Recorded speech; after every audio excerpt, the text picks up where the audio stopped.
what's going on in your network. Is there a question, or I had a beep?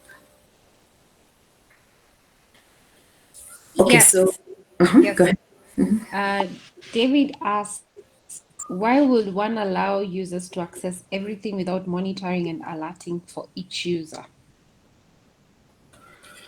Some people just they don't have the budget to buy monitoring tools, and then some people, I guess, are just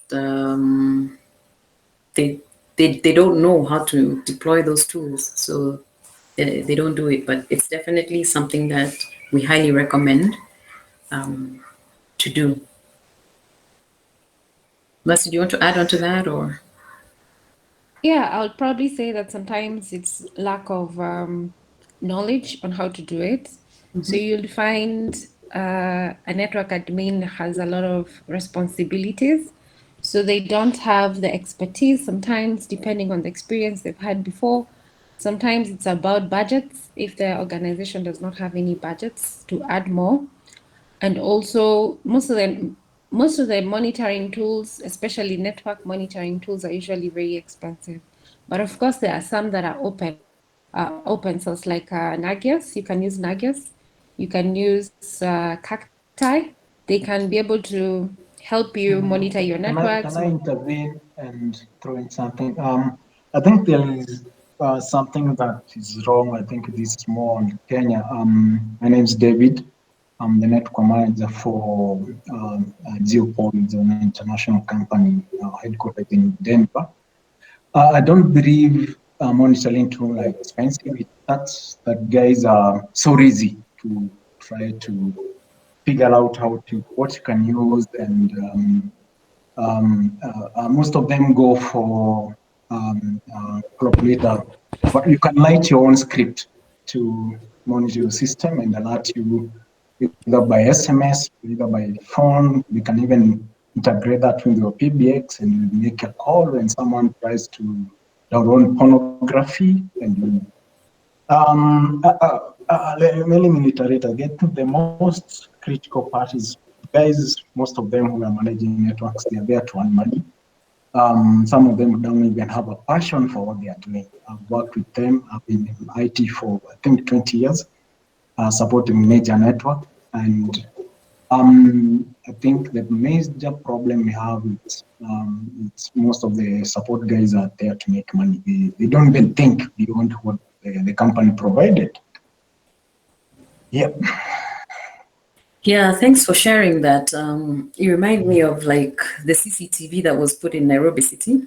It's there, but there's actually nobody sitting there to monitor it. So what? Exactly my point. Yeah, that you've put in and nobody's monitoring it. It's not a good thing. Yeah. Yeah, monitoring is very easy. You can write your own script, and which will give you feedback of your network. You don't have even to have those Cisco's and all that. You can even have a MikroTik. You can even have a pfSense box on your network, which will be able to manipulate as you write your own code. It will alert you when someone is going to pornography, when someone is hogging the network. It's very easy, but like I have mentioned, and I think you guys on this forum can support me. Most of the guys are very lazy. We just need what is provided and work 3, is it 9 to 5, go home and drink and say, I work for this company. Can you make your company happy? Because even if you yourself you're happy, the company is happy. I've worked with a system where you can't sleep because someone is doing their own shit, like choose my friend. But if you wanna sleep, can you make sure your network is secure? Okay. Okay. Thank Thanks for the you. comment. Just to add, I was saying that there are some tools you can use like Cacti. You can use Nagios. There's some help desk systems that have monitoring tools embedded in them, and some of them are open source as well. There's one that I used to use a couple of years back. It's called Spiceworks, and all of them need configuration configuration skills are so basic. You don't have to be a pro to actually use them. There are so many materials out there to help you support the configuration details of what you're trying to monitor, what kind of intervals you're looking at, and also it's also dependent on how big the network you're trying to monitor. Yeah, thank you. Thank you, Hazel. Thanks for your comments. Yeah. If I can just add, my name is Martha Morioki. I think over and above the availability of free tools, I think it's also a question of I have never been hit. We have never had this experience, and therefore, ignorance is bliss. So I don't go out to protect because I assume it doesn't really happen. And I think that's the same thing that's happening with the coronavirus.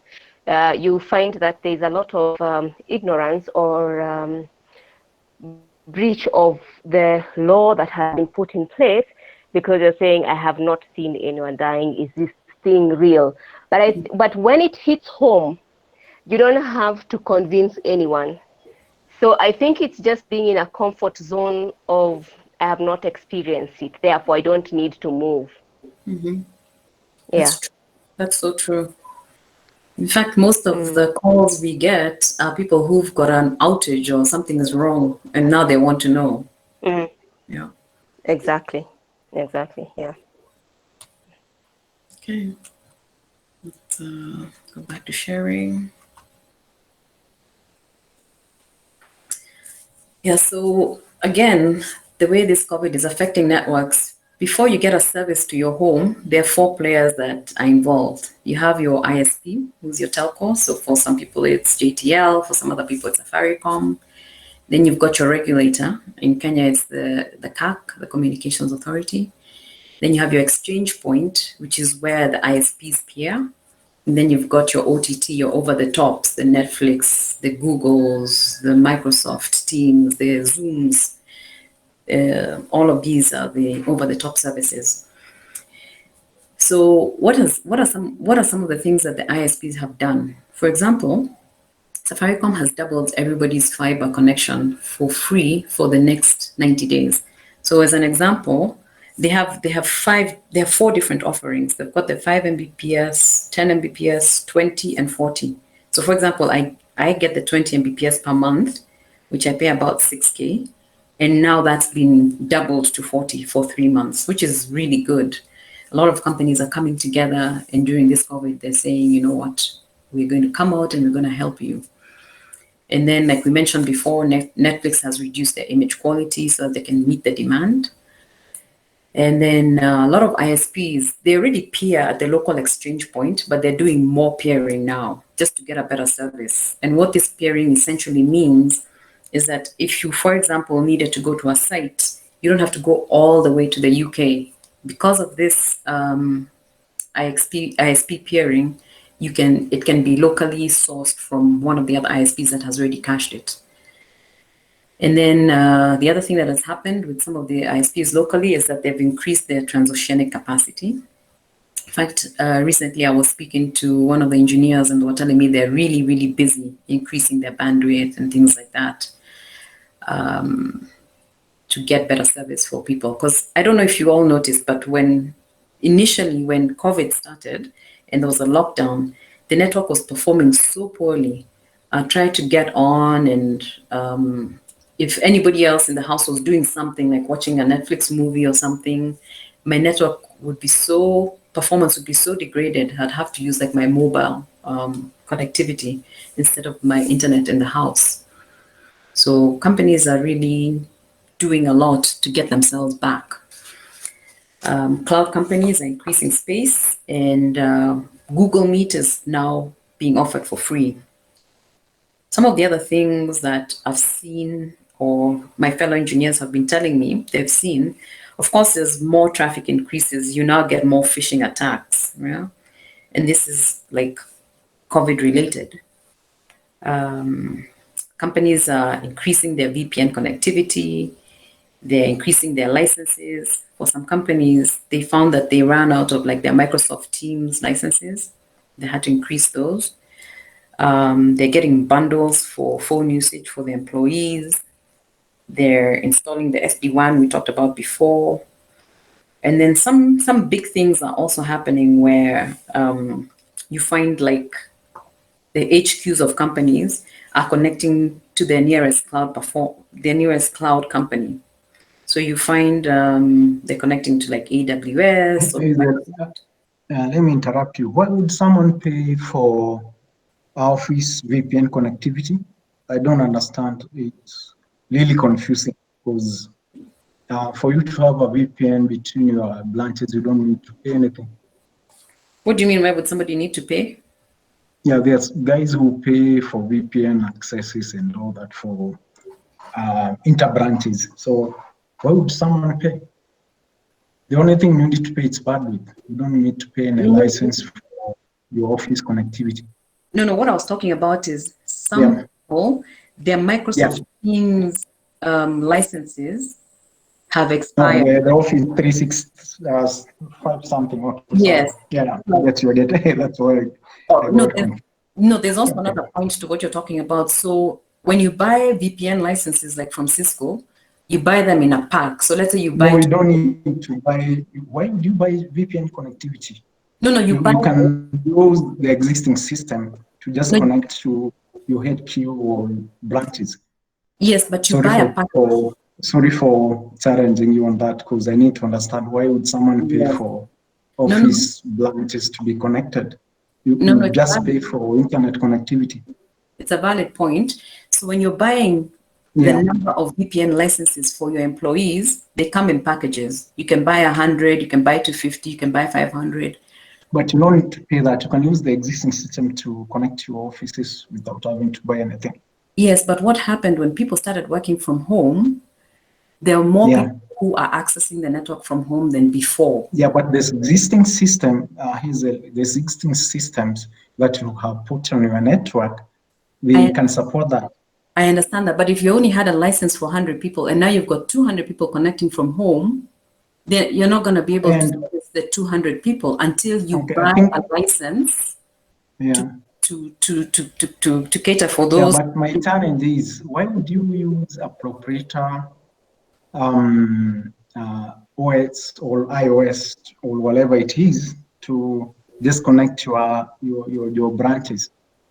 You can use the existing system, like for instance, you can just set up a PFSense box or a RENAC box, then use Microsoft LLS to connect guys from where they are. You can do that. The example I'm giving is from a real network, happened here in Italy, where their licenses were not enough. And so what Cisco did, they gave a COVID license for 90 days. Increase the number of users. I get you. People not knowing what they are doing. Yeah, so not that they didn't know what they were doing. They didn't expect that so many people would need to work from home. So if they had a license for, let's say, 100 people, they had to buy a license for 200 people to connect. Okay. Yeah, but for some of this system, I think guys need, and I think we might take this private with you, Hazel. People don't need to use all that money if they have an option of using the same bandwidth and connecting guys from, like now I'm starting with you from home, and I have like 50 IPsec VPN on my device line now, and they're all streaming. So I'm confused when guys say you can use 1 million just to buy licenses for what? As a network guys, we need also to enlighten our even budget managers. Don't use so much money. You have an option which is stable and can sustain us for a couple of years without having to worry this license it expire. Kesho, Hazel, for you having to have a sleepless night because license may expire and your CFO hasn't approved renewal. You get what I'm saying? Mm-hmm. Yeah. Okay. David, I'd want to interject and say people buy licenses for different reasons. There's a reason why people buy Microsoft Office. They buy The same way everything people buy has Gucci and others drive Beamers and yes, others everything has its own buy market. Probo. Everything has its own I yes, get you. everything has its own market. Yeah, I'm just Everything trying has to its own have this market, conversation so that anyone who is which listening, is okay, but I hope which is I'm not okay. interrupting. You are interjecting the presentation, and we would want, because we have a specific time on when we should Okay, end sorry this. for that. I would I'm just appreciate making if, the conversation moving. Okay, sorry for that. no problem. If you have any question, what you can do, you can just highlight it in the chat so that if anyone wants to respond, they can also respond, and also we can progress with the presentation. I hope that's okay. Hazel, kindly carry on. Sure. So one of the other examples that I was sharing was people are now connecting directly to their cloud providers. Hazel, Yes. there is a pop-up. Yeah, okay, thanks. Has it gone now? It's gone now? Yes, Okay, yes. good. Yeah, so people are now companies are now starting to purchase direct connect services where you find that people are connecting directly to the cloud. So instead of employees going directly to HQ, the services are now on the cloud and they don't have to go to their HQ and then to the cloud. So they're getting a big pipe and a lease line to their cloud company. That helps them with decentralization of services. Yeah. A lot of people are also testing their business continuity plan. Like we were saying before, some people are just like sitting ducks. They've never tested to see, does my disaster recovery work? Is my backup really there? This is forcing people to get into things like that. The other thing we're also seeing is companies have really come through for people. For example, a company like Fortinet, they've offered free training for their NSC 1 up to NSC 8. Before you had to pay from NSC 4 up to 8. So now you just have to pay for exams as well as labs.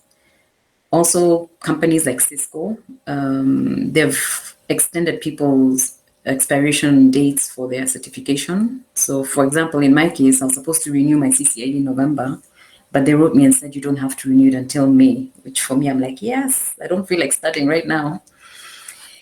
Yeah, and companies are also really reducing costs for like tests and things like that. Tests that were costing a lot are now very affordable. People are extending demo licenses for free or giving more time. What are some of the other things that you're seeing from companies where people are getting sort of like freebies or companies are going out there to extend themselves? If you can maybe put some of those on the chat, it would be helpful.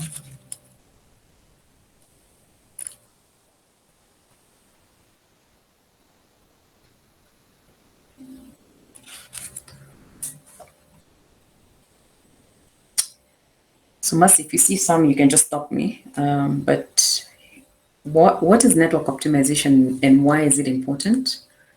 Again, it goes back to improving and maximizing performance across all your network domains.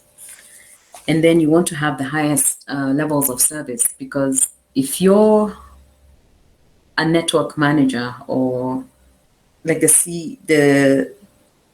chief network officer, and people are saying that they can't get on the network, then you know that the network is available, but it's not performing well. So it might as well not be available. So it's very critical to make sure that it's well optimized. And then businesses are dependent on secure data that's available 24/7. Especially as I mentioned in the example I gave before, in the medical world, it's really critical to have a network that runs well. But I'm sure it comes as no surprise to you. Banking networks are actually more redundant and more secure. People don't want to lose money. So it seems like money is more important than life, sadly. They invest a lot of money when it comes to bank networks. And then you want to optimize your network by fixing any latency or packet loss or jitter or congestion or bandwidth.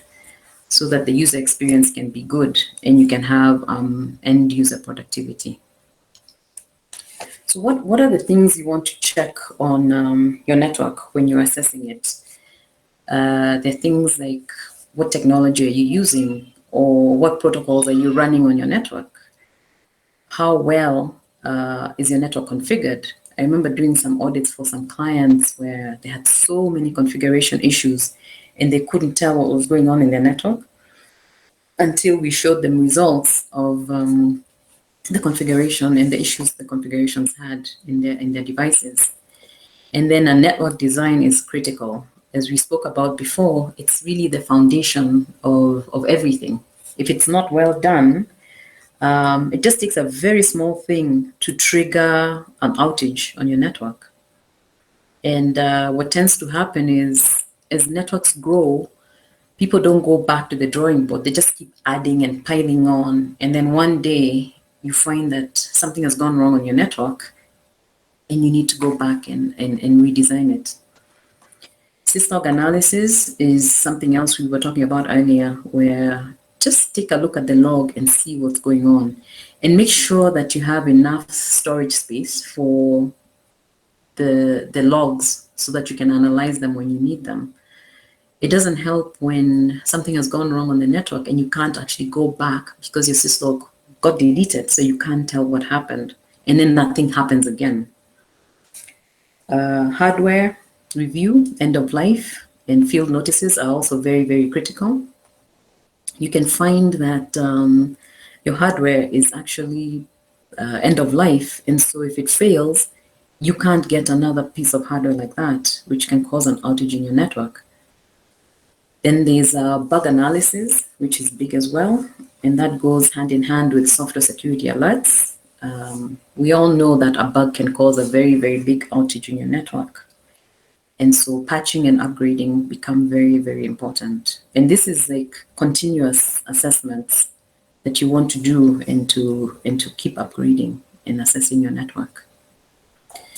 So here I've noted a few examples of network assessments that I've done. One of my very first ones was at Mass General Hospital, where I talked about this network that just kept growing and growing and growing. It hadn't been designed well. And so this protocol was called spanning tree. And the spanning tree diameter is only 7 devices, 7 switches. And these guys had connected more than that. And so the spanning tree went into a loop and it caused an entire network outage. So we had to go in and redesign the network and build for them a hierarchical network that had an access layer, distribution layer, and a core. And we introduced layer 3 routing between the different devices. Another big one I did was Foxwoods Casino. Now, Foxwoods is just not a casino. It's actually a native Indian reservation, which is based in Connecticut. It has their hospitals, it has their police, it has their schools, and then of course it's got the nice casino, the gambling. But everything sits on this one network. So you can imagine when there's an outage, the hospital is down, the schools are down, the police is down, everything is down. These guys self-manage themselves. And so the network is very, very, very critical to them. But would you believe it or not, the most critical thing for them, whenever I get a call that there was an outage, is that people could not gamble. So again, money is the number one thing. These were people who, at the time, this was a long time ago, the casino was making over $1 million a day. And so when their network is down, they're not making that kind of money. And so there's cause to panic. Yeah. So for this specific customer, we recommended a change of technology. They had something that was called asynchronous transfer mode, ATM technology, which kept breaking down.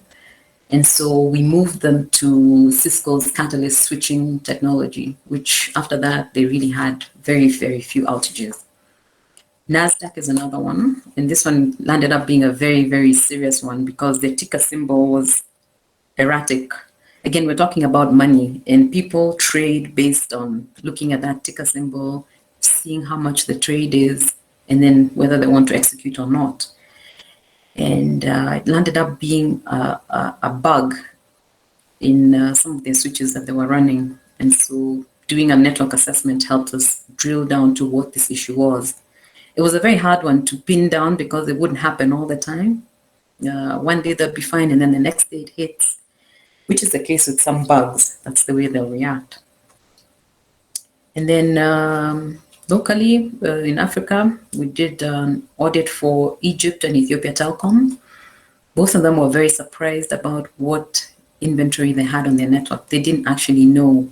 They thought they had decommissioned some things, but they were still on their network. So it was a nice to know for them, this is what they had on their network. And then they had a lot of end-of-life equipment and a lot of configuration problems, which we helped them resolve. The United Nations is another one where they have a routine quarterly process that's mandated by the IT policies, where they need to know what their number of devices are, how the network is performing, whether they need to upgrade, what's end of life, and things like that. And then Britam is one where they were merging networks with real insurance, and they needed to know what the two networks had and what the merging points would be. So it was very good findings for them. As you can see, a lot of these companies call you when they need audits or assessments when something triggers it. Like this Mass General, there was an outage. Foxwoods outage again. NASDAQ ticker symbol had a problem. This Ethiopia Telecom in Egypt, they also had issues with not knowing what the inventory was. And then Britain wanted to expand, and the United Nations, at least they have a policy to monitor their networks. So what are the parameters we're talking about optimizing? These include a lot of things like traffic shaping, eliminating redundant data, caching, which is really, really key, and it's coming in very handy in this COVID times where you want to make sure that you're caching so that you're not using a lot of bandwidth. And then there's also the data compression. You want to streamline your data protocols. You want to do a lot of buffer tuning. Buffers can really become a headache when they're not well tuned, because then you start having things that are called buffer overruns. Your switches are working extra hard, and it's something that you can just tweak and it won't become a headache in your network anymore. Quality of service is really big, and it goes hand in hand with application delivery. If you are having people doing videos and they're hogging up what would be like voice calls or important data, you really want to categorize it and make sure that you have a good quality of service implementation that stops that from happening. And then the other thing we're now seeing with COVID is that there are many, many, many new devices that are being incorporated into the network. And so these assessments that we're doing now, they're now also incorporating devices. Like before, we never really used to worry too much about phones or end devices, but now we're starting to incorporate them in these network audits that we're doing. So when it comes to executives, what are the things that they need to be asking about their network? The biggest thing that we get asked about by executives, or that they want to sleep at night. So they want to know about their network availability and security. Those are two very big things, because if the network is not available, then it reflects back to who's managing that network, right? So that's one thing. As we're doing these assessments, we always get asked, what's my network availability? What's the support plan? What's the security plan for the network? So normally we have a summary or a high-level section, which has a picture in the next slide to show you some of the things that will show the executives. What are your different software levels that are running? What are your end-of-life systems? What requires an upgrade immediately? What can wait? So we prioritize the findings for them so that they can know what's critical, has to be done like now, and then what's medium and what's low priority. And the other thing that is missing in a lot of organizations is an IT policy. So many people don't have that, and it's not a very easy thing to work on. It tends to fall in the networking department, but I believe it needs to fall. Networking people need to work together with like human resources and come up with What are the policies for bring your own device, for remote access, for change management, for incident response, for security awareness? Like this company I was telling you about that we did an audit, an assessment for, and we found some DJ was downloading stuff. They never had an IT policy. So people could do whatever they wanted, whenever they wanted on the network. But once they put in an IT policy and people signed it, they knew they could get in trouble if they were found doing Facebook off hours, if they could even get on it. Because what the audit also showed us was that only a quarter of the staff was working. Many of the other people were online doing their own thing. So the productivity of the company was really, really affected because of lacking an IT policy, basically. So also things like change management are really, really critical. You'll find in some networks, people just go in midday and they make a change and then it cripples the network. That's because there was no IT policy which mandated a change management policy that, you can only do changes after 5 o'clock. The changes have to be approved. Everybody has to know what it is you're doing, because with most of these network things, it's the people, the policies, and the processes. Those are the things that need to be addressed. So here's an example of some information that executives find important. If you have like 277 alerts, what are those about? You can show an executive that 44% of your network has got security alerts, and you need to respond to those security alerts. 36% have end of life that's coming up. And then 14% of your devices have a field notice that you need to look into. And then 6% of your software is end of life. A lot of these audits will help people realize that they're spinning their wheels and spending a lot of time doing hardware upgrades, software upgrades, because they've got so many different devices on their network. So when you look at a result of an audit, you can go in as a manager and decide, you know what, we want X amount of these devices from a certain vendor. That way, when we do upgrades, we're upgrading the same type of software and we know that it works on these devices, rather than having 5 of this, 5 of that, 5 of the other. It's really time consuming. And when it comes to troubleshooting, you might not have a good team that understands the entire network or different vendors' technologies to know how to troubleshoot it. So what are some of the tools that we use for this auditing and optimization? One of the ones that is an all-time favorite is Netformix. There's SolarWinds, OpNet, Nmap, Spiceworks, Mediafly, Datasoft. There's some that are free, but most of these are some that you have to pay for to get good results. And specifically, like this Netformix, they work very closely with like Cisco. So when you audit the customer's network, you actually upload the data back to Cisco. And then they come back and they give you a really good report on, what's end of life, what needs to be configured in such a way that your best practices. So these can really, really be helpful when you have them on your network. So what are do's and don'ts of network assessments? One of the very big things that you need to do is to interview the client and explain to them the whole concept before you do this. And make sure that you get buy-in, especially from the engineers. Because when you go to do a network audit, there's a lot of information that you need to get from people's networks. You need to get their usernames, you need to get their passwords, even their secret keys, so that you can access these devices, access their SNMP, so that you can get the data from the devices so that you can audit it. I remember doing some audits. I remember it was for Tanzania Revenue Authority and also for Uganda Revenue Authority. They took a long time before they could trust me. I had to make so many trips there.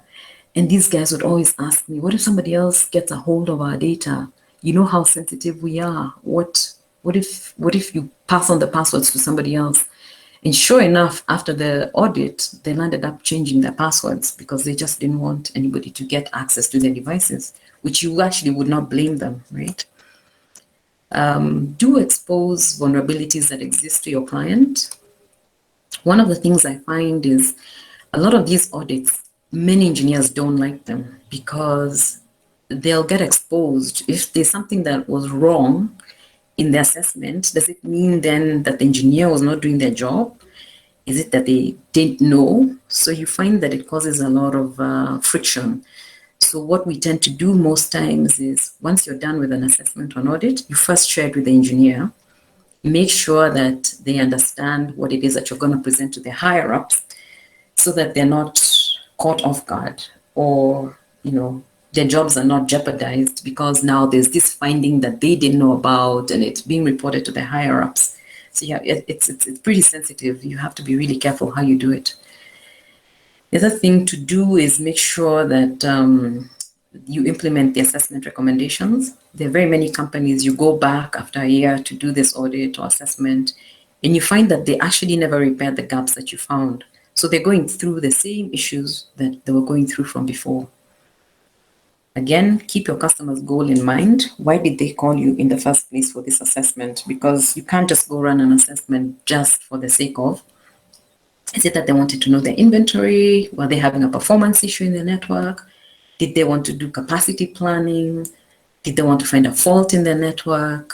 What caused them to call you in for this audit? And make sure that you keep that in mind as you're delivering. Then the other thing with these network audits or assessments, they're kind of static. So one thing you want to recommend is an ongoing, up-to-date management service that helps them get a day-to-day update on what's going on with their networks. So what risks can come out of a network assessment and how can we embrace them? A client might discover that they don't have a functional disaster recovery. That's the business continuity we were talking about before. And it's come as a rude shock to many people during this COVID, where the main system goes down and guys discover, oops, either we didn't have a backup or we didn't have a disaster recovery site, or it's there, but it's not functional. So you can imagine people having an outage because they didn't know that their system was not working. Several vulnerabilities may be found on the network and patching may be required as soon as possible. And the good thing with these results, like I mentioned before, you get a critical, medium, and not so important categorization, so you know what to act on immediately. We find a lot of hardware has become end of life, end of support, and it needs upgrading. And it's something that people tend to take lightly, but it can really, really affect you. For example, just as an off-the-cuff example, I've been running a PC that was on Windows 7, and Microsoft stopped supporting Windows 7. So there were some bugs that were running in the background, and my PC just started blue screening until it completely just died. And us IT people tend to be weak when it comes to our own systems, although it's the things that we do every day for other people. Just similarly to accountants, I hear from many accountants saying they don't manage their money very well. Meanwhile, they're managing millions and billions for other people. So end of life and end of support is not something to take lightly. It's something that can really, really affect you. Configuration errors, as we mentioned before, they can affect your network adversely, and they can take a lot of time to troubleshoot and figure out what's going on with your network. You can have an entire day of an outage because there's a configuration error somewhere that you couldn't pinpoint. The other thing that we find is many clients have service contracts that expire different days, and they don't have a full vision of or picture of when their contracts expired. And why is this critical? Because you can have a network down emergency, and then you call the vendor and they tell you, I'm sorry, we can't help you because your contract has expired. So before we help you, you have to actually buy a contract, or you have to pay so much more to get service from us because you just don't have a contract. So those are really critical things that can happen. And then you may discover your hardware or software. You may discover that you may have some rogue devices on your network. You didn't know that you had this person that was running something on your network that's affecting it. It's not managed by any device, and nobody even knew that it was there, but it's hogging up a lot of your bandwidth. So as Mina mentioned before, guys need to just be proactive and not be lazy and manage their networks well. So again, the best recommendation is to go ahead and implement the changes that are made by the auditor. And last but not least, you may be paying for services that you don't use. The extra bandwidth. Terry mentioned that they had an application that was hogging up a lot of bandwidth. Or why pay for so much when you actually don't really need something? Right? What's a call to action post-assessment? Again, change or upgrade your IT systems. Look at what's unsupported when it comes to operating systems. Upgrade or replace those. You might find that you didn't have an anti-spyware installed in your systems, and that's something that you should have on all your endpoints, especially now with a lot of people working from home. There's so many different attacks that are going on, and sometimes you can't even see them on your machine, so it's a good thing to have this spyware installed. You may find that your firewalls are misconfigured or they were poorly designed. I remember in one network, we went in to assess it and we found that they had 2 uplinks to a service provider and they were not using one of them. So we had to help them load balance and use both the links because one of them was just sitting idle and they were paying for it because of a misconfiguration. Again, replace and upgrade your end-of-life equipment and invest in a managed security services to keep up to date in live assessments. So getting into some areas of interest when it comes to security. Security is very, very wide. And when people talk about that, you have to think about what areas of my network can be vulnerable. And so you can talk about edge security. I like to look at that as the fences we have around our houses.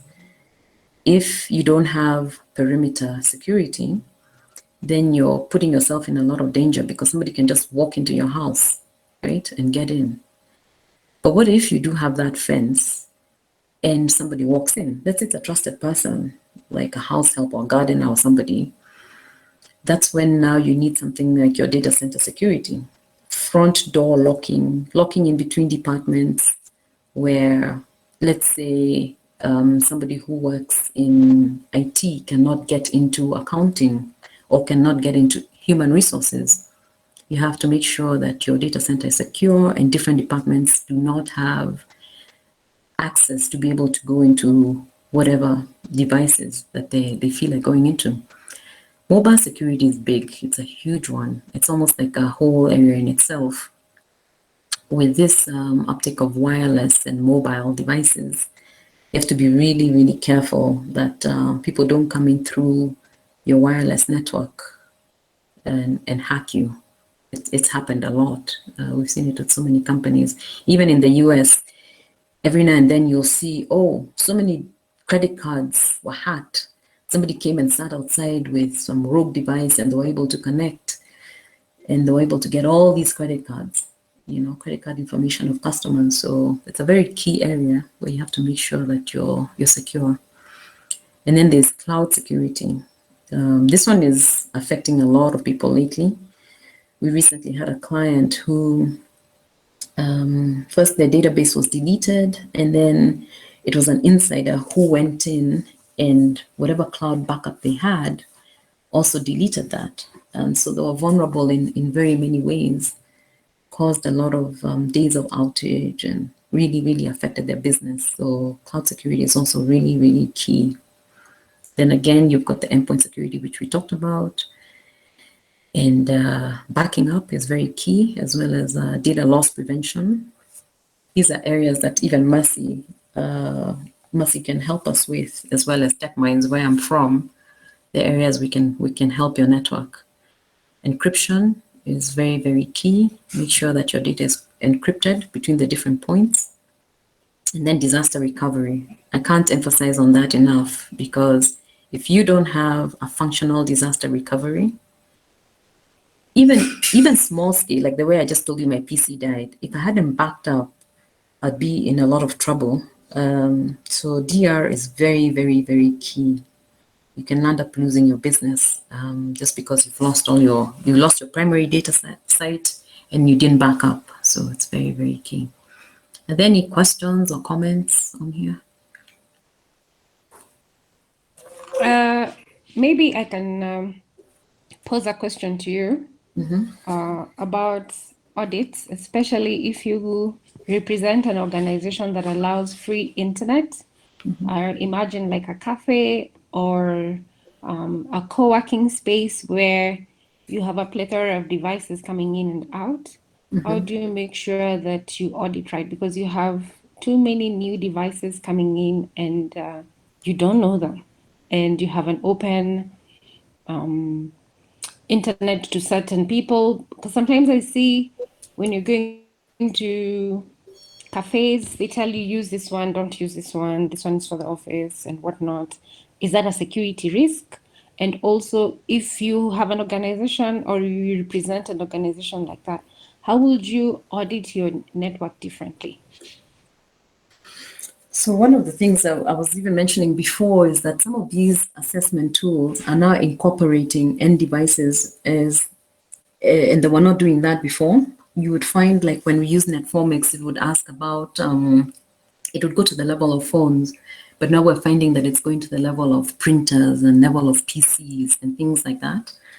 But I know there's also, and I know Terry can give us more information on this, there's other tools that you can use, like the DLPs of this world, or if there's a server that they're going through, make sure that you have your anti-spyware configured well, so that if they're accessing through your network, they don't come and mess up your network. Or for example, if you're like leasing out a computer, make sure that it's got the endpoint encryption that helps catch any sort of phishing or any sort of thing that might be on their machines or their thumb drives or things like that. But yeah, to really address your question is to say, when we run these audits, we are now considering these other end devices that were not being monitored before. And then there's companies that also give managed secure services. I need to get you the name, but the other day somebody was talking about just $10 a machine, and you're covered. Your security is covered on your end device, where you actually now don't have to worry about what are these people bringing in. Is there going to be a phishing attack, ransomware, or things like that?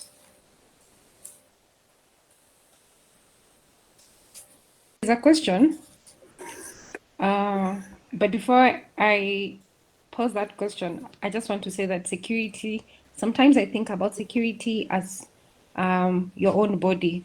You can protect, you can take your vitamins, you can eat healthy, but you can get a flu or you can get a stomach upset.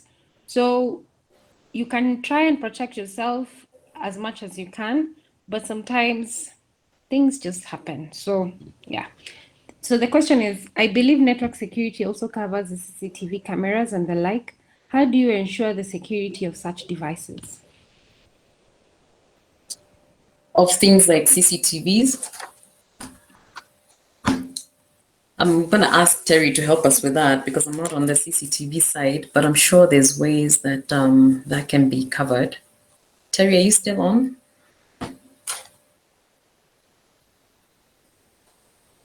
For those who don't know, Terry was a speaker for the previous session that we conducted about incident response, and she's certified in cybersecurity, among many other things.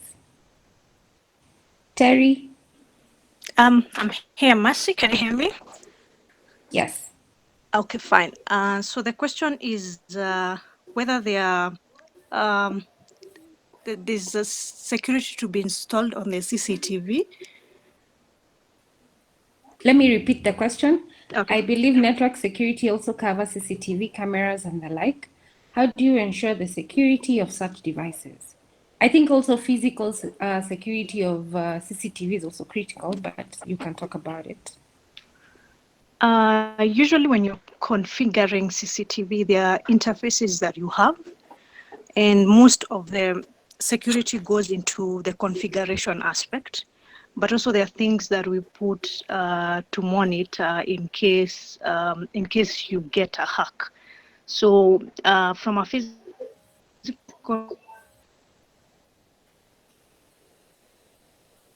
you have to put it in secure places and a bit well covered. There's some cameras that you can't put outside on the rain. There are others that you can. But from a cybersecurity aspect, it all boils down to how you have configured and whether you're using things like default password, the way the item came in. But also there are also measures that there's certain softwares that you run to ensure that they can alert you in case there is an attack. I mean, I will look into that and then I can share with you, Mercy. Then you can distribute to people who have registered for the webinar. I hope that's helpful. Yeah. So Charles Mutua Mercy, can I has, just add in something there on the CCTV networks? yes, you This is can. Martha. Yeah, I think over what Terry has said, it's important that you put your CCTV network separately, preferably a private network that has very specific devices that are connected there and has no interaction with your LAN. Then that way, the people who monitor that CCTV network cannot use those workstations to access LAN or internet, and then probably block all the ports, and then also get a software that is specific to monitoring your CCTV. And that's how you manage the feed and make sure that that network, it's really not accessible to people beyond who's allowed to access. Yeah, that's it. Great. That's a really good point. In fact, it reminds me of somebody who called us in to look at their network and they were having performance issues, but they had combined their CCTV network together with the rest of their network, their LAN network, and so they were facing really crazy issues. And every day, like at noon, their network would not be available because performance would just skyrocket. So one of the recommendations we made was just separate the two networks. Charles Mutua has added on the chat. I know Charles is from. I think one of the key things in segmentation of the network, such as security vulnerability affecting such a network, is containment. Also, having a good access control system would help in controlling what privileges such devices have. Okay, great. Is that it, Mercy? Can we continue? Yeah. We only Yes, have like 7 minutes to go, so we don't have too many more slides to go. So I'll try and speed up on this so that we can have other questions or final comments. So I wouldn't read all of these to you, but these are important security domains to measure: the framework and governance, penetration testing. Like somebody just mentioned, the access layer controls. That is so key to make sure that different people can't access the network whichever way they feel like. And then there's that network segmentation, visibility and monitoring, isolating network services, and then securing remote working and collaboration solutions, and user authentication and authorization. This is, we can't emphasize on security enough. And as you can see, there's so many different domains to be measured when it comes to security. The thing that audits will show you when we do run them are the number of malware infections, what high-risk web applications are you using, how many intrusion attempts and bot attacks did you have, was there loss of sensitive data, and what threats do you have to your endpoints or mobile devices, and then what are the key recommendations to protect your network. And Mercy, you can chime in at any point. I think I only have a couple more slides. Here are some common security tools to use: Wireshark, Aircrack, Snort, Netcat, TCP Jump. Also, Cisco offers a lot of security tools that you can use to keep your network up to date. So what's next? Do you need to optimize your network, or do you know somebody who wants to optimize their network? It's best to engage a professional company to do it, such as Botlab or Techminds. And then determine if you need to upgrade or patch your network to fix the issues that are there. And then last but not least, ensure you're well protected, you're backing up your data securely, and your cybersecurity is on point, because insider attacks are on the rise. Like the one that I described to you guys, these people really crippled a business because it was an insider attack, and those are usually the worst. Sometimes it's difficult to stop them. Like the customer I was telling you, we put in a proxy server for, they had people in the company who were telling the media what was going on. How do you stop people from talking? They go in to work during the day, they see what's going on, and they go and tell those secrets to the media. And before you know it, your information is out there. Questions, comments?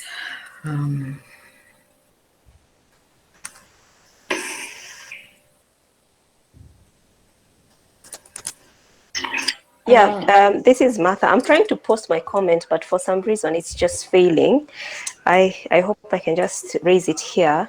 So for me, the corona situation now, I think we've all come to a consensus that it's no longer a pandemic, it's here to stay. And governments are now starting to open up.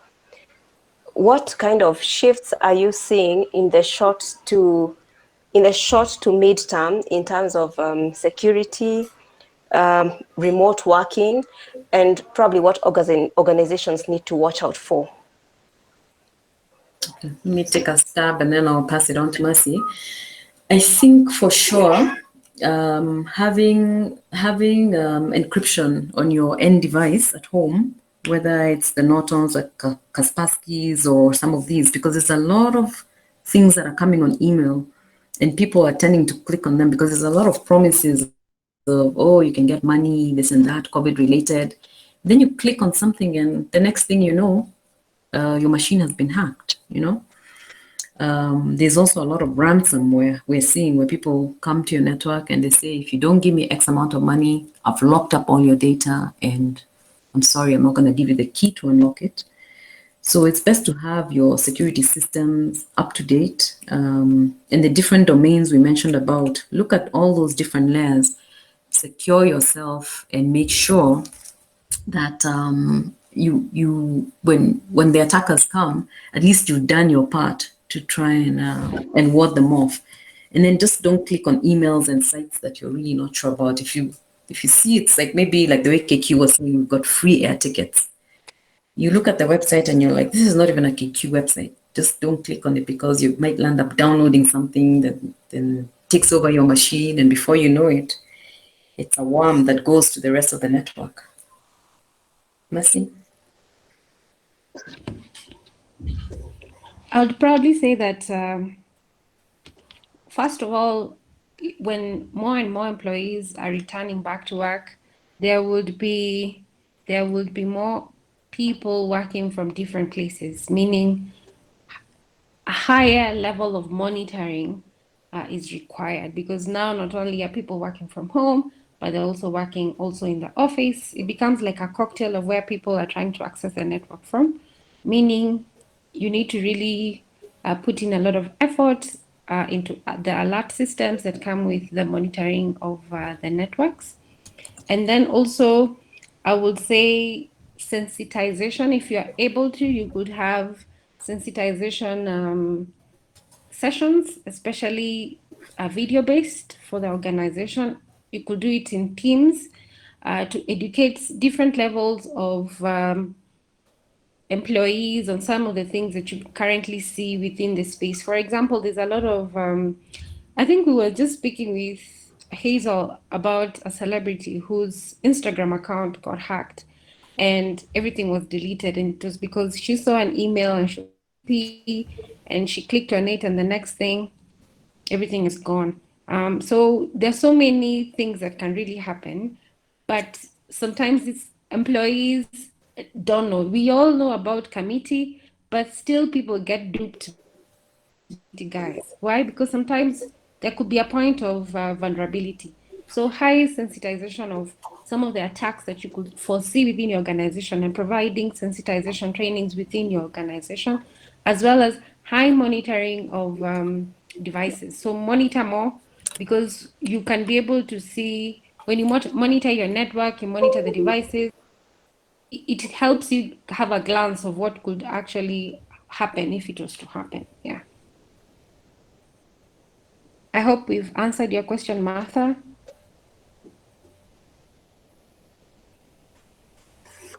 We will. Yeah. Okay. Margaret, we will share the slides and also the recording. There's a question here, Hazel. If you find open ports on endpoints, how can one find out what sort of traffic is moving out, perhaps to a C2?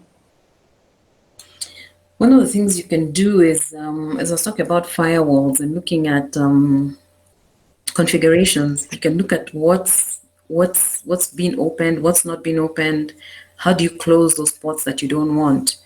Because when you do these assessments and audits, they come back with a bunch of data that shows you exactly what's happening to your network, gives you this visibility to see, and then you can go in and make the configuration change and block those ports.